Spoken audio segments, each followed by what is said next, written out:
Pessoal, você que assiste os vídeos do professor Rafael Nascimento aqui no YouTube, que fala sobre os seguintes temas: teologia, filosofia, história, ciência, comportamentos e política.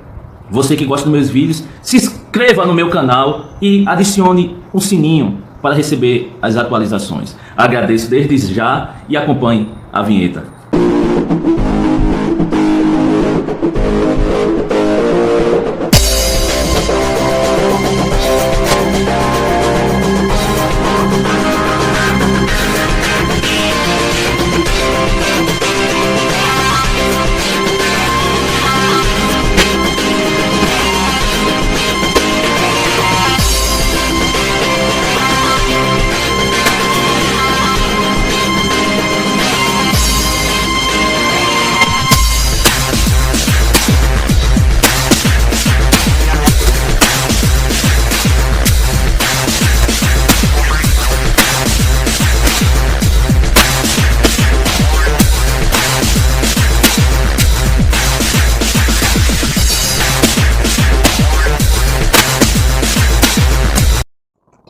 Primeiramente, eu queria saudar todas as pessoas que me acompanham nas redes sociais, no YouTube, como uma boa tarde.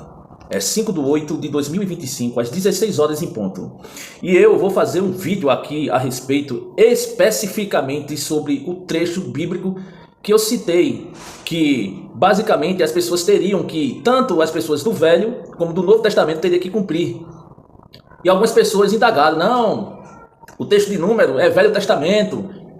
A gente está especificamente na nova lei, ou seja, da graça. Estamos no Novo Testamento. E assim, o engano das pessoas referente a isso é muito grande. Eu queria dizer que a maior parte do Novo Testamento é velho. Eu já falei isso em vídeos e as pessoas parece que entram no ouvido aqui, ó, e saem pelo outro. Por quê? Porque a Bíblia fala uma coisa e os cristãos fazem outra. Entende? É muito difícil você lidar com cristãos, porque na realidade eles não aceitam o que está escrito, eles aceitam o que eles interpretam. Entende? É muito difícil. Então, para isso é necessário um estudo prévio, mais apurado sobre as escrituras, para que as pessoas elas possam compreender de fato o que está escrito.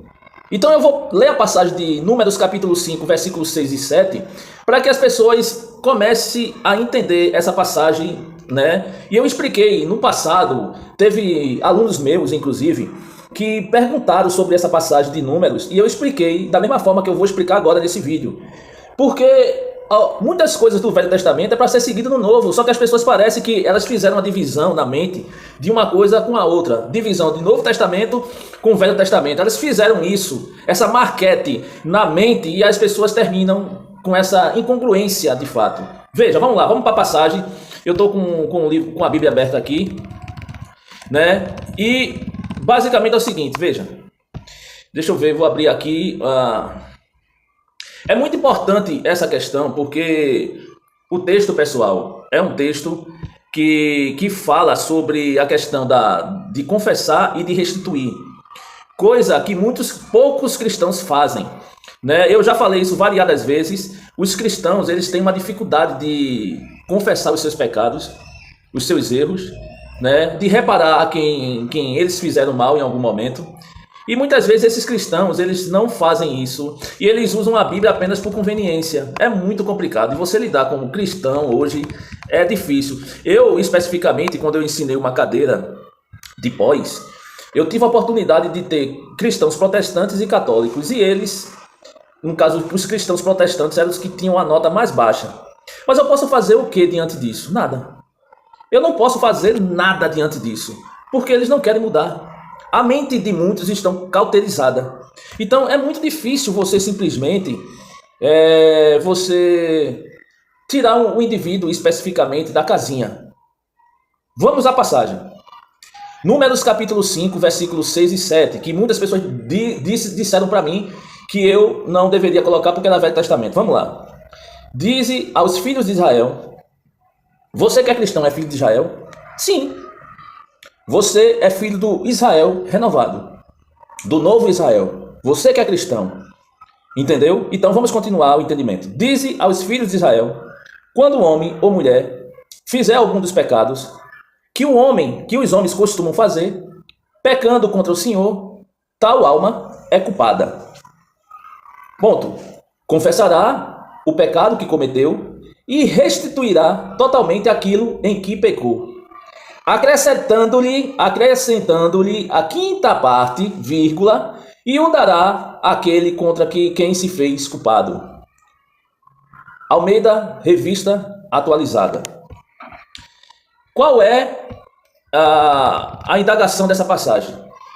Essa passagem específica de Números capítulo 5, versículos 6 e ao 7, trata-se de confissão e restituição em caso de pecado contra outra pessoa.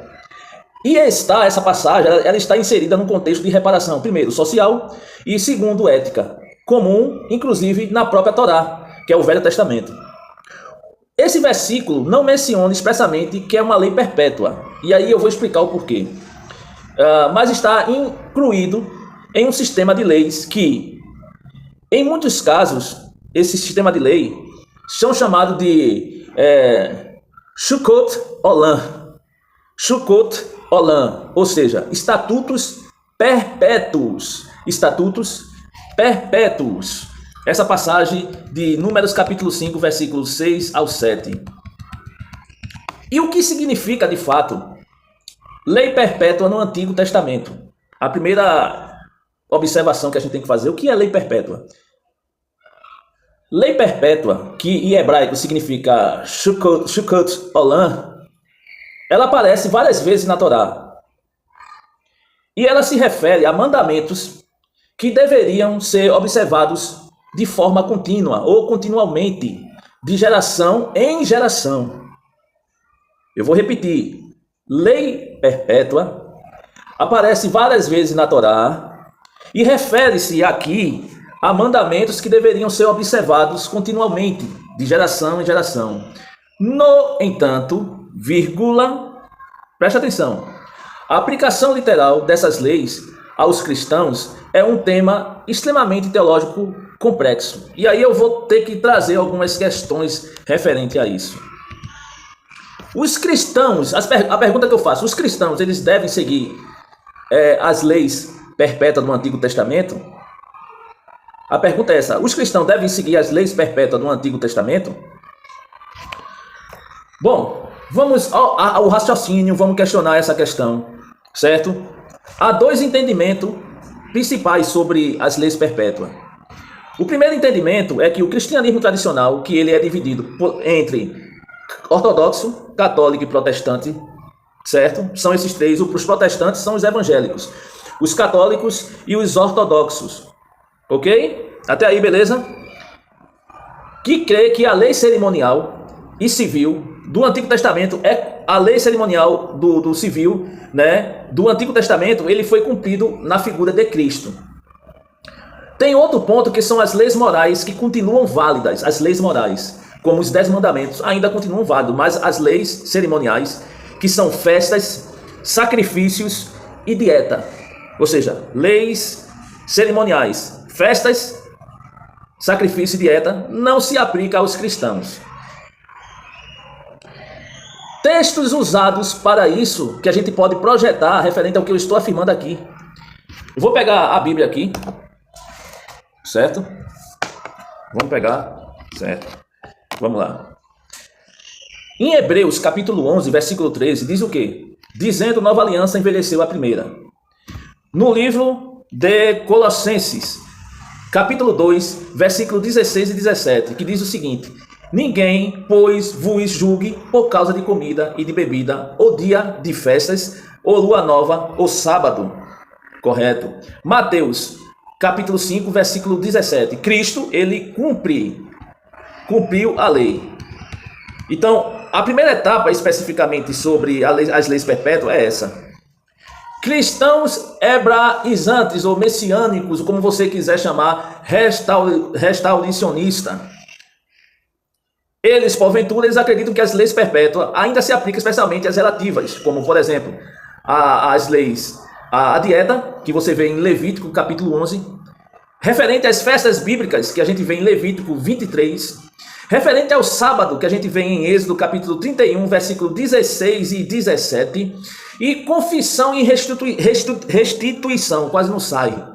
que é Números capítulo 5, versículos 6 e 7, que foi o citado acima por mim, ok?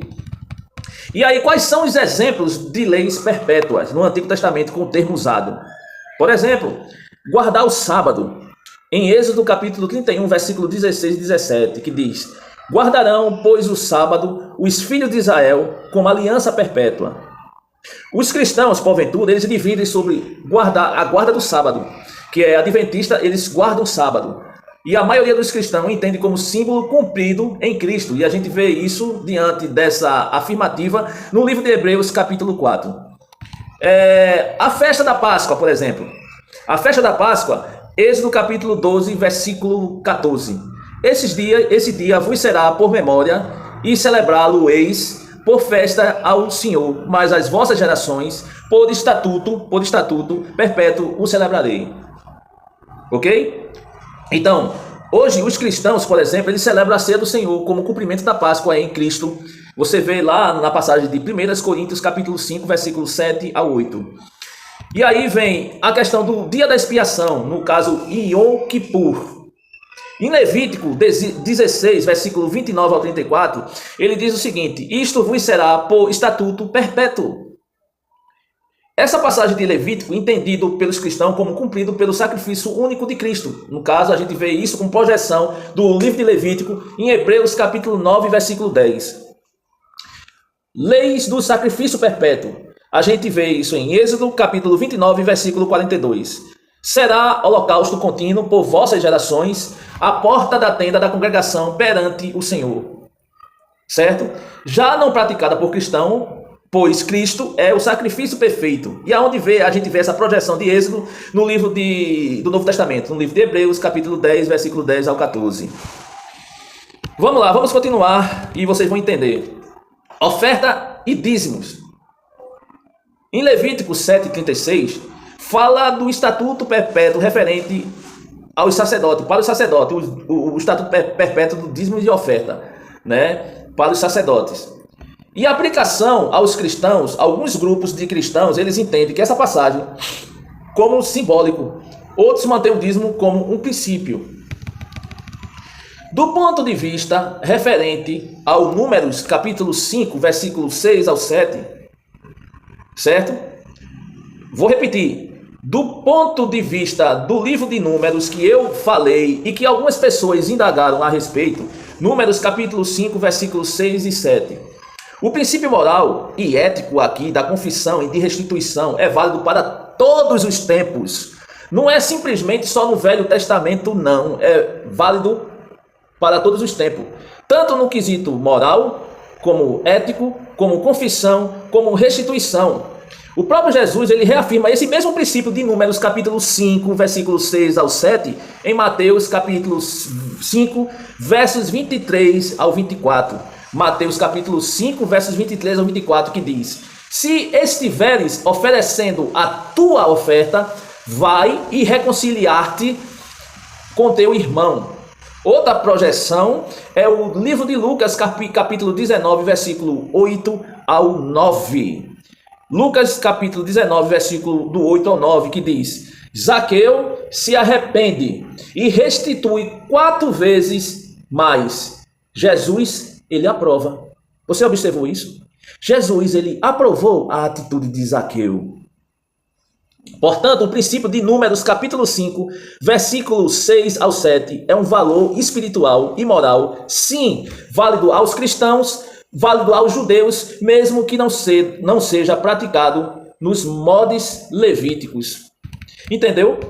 Infelizmente, aí as pessoas não querem praticar. Sabe por que elas não querem praticar? Porque é muito difícil você reconhecer o erro que você praticou com alguém. Aí tem a ver com a questão, sabe de quê, meu amigo? Com o orgulho, com a vaidade, com o ego, com o narcisismo, certo? De encobrir, como tem lá em Provérbio, capítulo 28, versículo 13, de encobrir as transgressões que fez, tá entendendo? De encobrir as mazelas existenciais, de encobrir várias coisas. Então, as pessoas, elas não querem saber de Bíblia. Os cristãos não querem saber de Bíblia. Os cristãos querem passagens, versículos e capítulos que validem o que eles querem para as suas vidas, por conveniência. eu torno a repetir, os cristãos hoje, dos dias atuais, eles dizem que seguem Bíblia, mas eles não procuram estudar a Bíblia. O reflexo que eu digo diante disso, sabe o que é? É que as menores notas dos alunos que eu tive dentro do curso a qual eu ministrava era dos protestantes. Os protestantes, eles não querem a verdade. Os protestantes, eles querem capítulo e versículo que valide o que eles querem defender. Nas igrejas, certo? Nas montanhas onde eles fazem as vigílias, certo? Nas reuniões, eles não querem simplesmente seguir de fato a Bíblia. Eles pegam passagem isolada, eles pegam passagem sem contexto, eles não procuram estudar muitas vezes a Bíblia do que eles colocam como regra de fé e conduta, e quando a pessoa explica que isso aí é fato, eles não aceitam. Eles só aceitam se o cara que estiver falando lá e ministrando a aula for da mesma religião que eles. A verdade é essa. Porque se o cara que estiver ministrando a aula não for da religião deles, eles fazem cara feia, eles renegam tudo isso. Por quê? Porque eles só admitem que as pessoas que entendem da Bíblia são da linha e do grupo deles. Entende? É muito difícil você lidar com cristão, tá entendendo? Eu particularmente, eu tenho essa coerência e tenho esse equilíbrio, essa noção disso aí, que é muito difícil. Zaqueu, ele se arrepende e restitui 4 vezes, isso está no Novo Testamento, mas é porque os cristãos, eles acham que só porque está no Novo Testamento, é que é Novo Testamento. Não.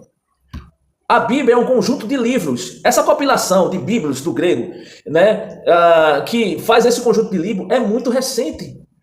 Essa divisão foi feita especificamente pelas edições de livros que foi feito de compilados, de manuscritos e de antigos, que houve uma junção de imprensa por parte da igreja. Então essa junção de separação de livros de Velho e Novo Testamento não é pela divisão do que está hoje sendo vendido nas livrarias, e sim pela história em si, pelo contexto histórico, pela questão do desenvolvimento, pela escrita. É assim que se observa se é velho ou se é novo, e não porque o livro está no Novo Testamento, na divisão que a imprensa cristã assim formulou. Não. Você tem que observar a história do Novo Testamento e observar se ele é novo ou velho. E não simplesmente entender porque está no Novo Testamento é novo. Entende? Aí é que mora a bronca. Parte da Bíblia que hoje vocês consideram como Novo Testamento é Velho Testamento. E vocês não entenderam ainda isso, infelizmente. Então, o livro de Números, capítulo 5, versículos 6 e 7... o princípio de Números, ele é válido até os dias atuais, tanto para judeu como para cristão.